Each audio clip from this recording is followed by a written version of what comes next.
start with tennis. Do you want to scroll down to the tennis stuff? Yep. So Australian Open is meant to start Monday. So Monday the 8th. Saturday night here. Yes.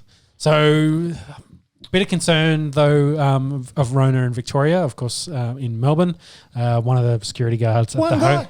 Yeah, one guy. Well, it only takes one. It only takes one. He was a security guard at the hotel where they were doing quarantine for Australian Open. Security guard, guys. So, security guards have never had so much airtime in the last 12 months. Haven't they fucked everyone? Especially everyone. All those bouncers that never let me into nightclubs. That's yeah, they're getting theirs. So there's concerns. Talks like kicking me out for being intoxicated. Yeah. The Australian Open. Some concern the Australian Open may not happen was some of the chat that happened in the last couple of days, but I think it's looking like it's going ahead. But and then to go with Pepsi's money brings everything. The amount of money and effort they have put to put this on would be wild. You have forced these multi-millionaires for the last 2 weeks and they've whinged about their hotel quarantine, the training, the facilities. I can't go to the hairdresser. They will put this on, and it is 25 to 30,000 they're allowing each day. I think 30 is the cap per day, which What's is it normally like a. It's mental. It's mental because it depends how many courts they've got. So, say if we've got someone on market court that's like, a really good big name like Serena Williams, they might pack it out. So, say they've got 20 to 30 in that arena alone. Yeah. I think it's 20. I think it's the max. I think Rod Laver is about 25. Margaret Court would be a bit less, and then there's Hisense is and there's like 3 a bit less. Oh no, there's like 20. The outside court, it's brilliant. You got to go to the Australian Open because you can walk around. Like there's hundreds of thousands that go through the day, and there's festivals on that. Well, normally there's beer, there's certain areas, like people go there and don't see a single game of tennis. Like it's a lovely day out in the summer. It's a festival of tennis. It is a festival, So the fact they're putting it on is brilliant. God, please, 2 days out. 30,000 fans. Again, when I see fans in the crowd, I just get happy because fair few there. Yeah, it's good. Nature is healing when people can watch live sport, watch a ball get hit around. So no Rog, no Federer in the men's side, which is. Sad. I think he's the GOAT, but Djokovic. Definitely. Is it a corona-related travel thing? I think it's a whole thing. I mean, we've heard the complaints about 2 weeks of quarantine. It's in New Year's, you're traveling down. I do love that. I always feel it's one of the 4 biggest tournaments in the world, but I feel it's always sort of pushed away because tennis is such a big European. You prioritise Wimbledon. US gets prioritised because it's America, and then the French Open's right there. So I think it's always sort of the 4th one, but it's it's still this great event, and I love it. I get so into my tennis for January, and then half February, and then I forget about it for 9 months. And exactly, it starts off the year, which is brilliant. And us being Australians will jump over anything. So.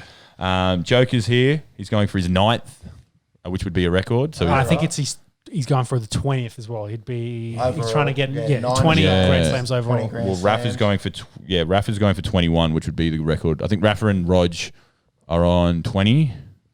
Joker must be 19. Yes, 17. He's 17. I think he's a little bit away. So if Rafa wins, he goes top by himself, and Federer's not here to defend it. They're all competing in that 20 range, though. It's brilliant. I think we're sort of coming to the end of this golden age of tennis with Roger Federer and Rafa Nadal. The big 3, and Djokovic. You can poor Andy Murray. He was sort of the 4th, 3.5 really. But I mean, this is the type of dominance in individual sport we don't really see. Like we talk of Tiger Woods in golf, like that's all time. The fact that these 3 guys have existed at the same time, if they're 10 years apart. Well, the argument is, who's better? We actually watch them play each other every couple of weeks. It's really. You take Andy Murray, any other decade or era, he's number 1, constantly. Yeah, exactly right. So he's just like, fuck these blokes. It's sort of the hill of tennis, if you will. Yeah, a little bit. Yeah, shout out to Warney. So some of the other seeds that have made their way down under. So Novak and Rafa are 1 and 2.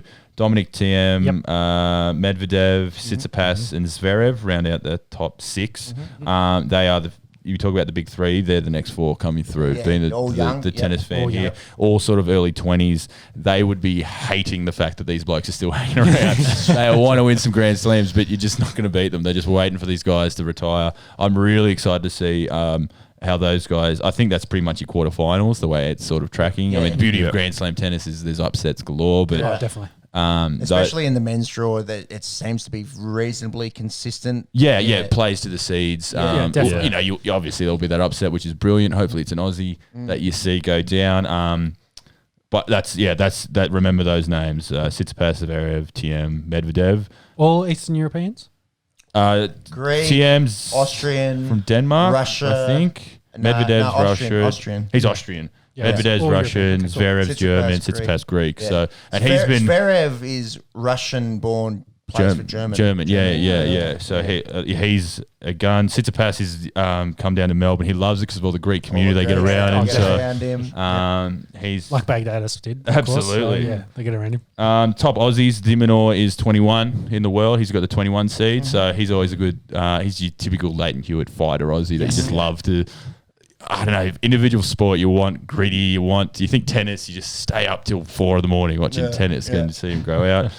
John Millman just missed out on a seed. Jordan Thompson, Duckworth, no relation to the Duckworth Lewis, I believe. And Nick Kyrgios rounds out the main sort of Aussie contingent, I think. So what's the go with Tomic? I think's got a wild card. Tomic and Kokkinakis got a wild card, so it's good to see him back from injury. What's the go with Nick Kyrgios? He hasn't been playing enough tennis to be seated because normally he's in there. Yes, amongst pretty much. I think he's about 45 in the world. He didn't play any of the tournaments last year, of course. Yeah. So he was very advocate of I'm not going to travel around. I'm not going to try to spread COVID. So they had the big thing for that. So he had an outcry when Djokovic had that private tournament and everyone got COVID.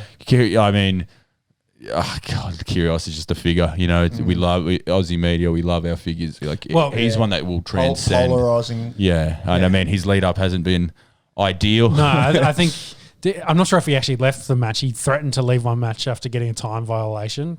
Sick of the ref getting stuck into him. Did you see what happened? No, it was actually bullshit. And if it happens to your average tennis player, they're already tightly wound. They have the argument. They move on. He bounced the ball and he threw up his serve. They've got like a shot clock now in tennis to try and everything wants to be sped. He throws it up getting a double as it goes to 0, and as he's hitting a time violation. And he goes, you've got to be kidding. You wouldn't do this to anyone else. It's because it's me. Wow. And I'm not sure if he ended up walking off. He was up 6-2, 5-4 in the match. Like he was dominating the match. Threatened to. So he's not one to tennis players have the tendency to, I'm down big here. I'm just going to, whereas Kyrgios was dominating this game and he went, no, I'm not going to finish that if you're going to do that. So he's very much maligned in that way. He's one of those ones, if he could get a good seed, I actually could see him winning a Grand Slam. He's got the talent in the world. Definitely. He's got the talent. But he'll never play enough tennis to be in the top 10. Does he have the passion? Exactly. We talked about it like it's a job for him. Right? Absolutely. Yeah. So I'm going to get my check and a big check at that. Exactly. If he gets out of the first round, he's getting a big check. So he's happy for that. I think he had another warm-up match yesterday where he was smashing rackets. I don't think he's in a great kind of form at the moment. So, but hey, maybe that's a good warm-up for him. He's getting it all out. And I've hit a couple of tennis sport. I wish I was that naturally gifted where I could act like that. But Bernard Tomic on the other end, pulls out of a warm-up match because he's got a knee injury, and then before the match is scheduled to start, he's posting on Instagram. He's not doing overly much with the basketball. He's bouncing it between his legs and shooting it. But, you're on a basketball court, shooting a basketball that it's not a great look if you just pulled out of a basketball game with a knee injury. So, he's doing this kind of thing. This is like minutes before this match is meant to start. He's literally bouncing it off his knee. His knee was fine there. Dickhead. Yeah. He's probably too busy porking his missus to care, and he's just happy to get a run in the Australian Open. So. No, she won't be at the hairdresser anytime soon. No, she will not. You should be flat about that. But I mean, again, I think when Kyrgios and Tomic get lumped in together, Tomic is just an out-and-out absolute cockhead. You talk about collecting paychecks. This man is not shy in saying that I just the bare minimum to do this for a job. Well, my knee wasn't that sore. I was just playing basketball. Anyway, that's enough tennis. I think we'll cover the Australian Open more once it gets into the Australian Open. But let's move on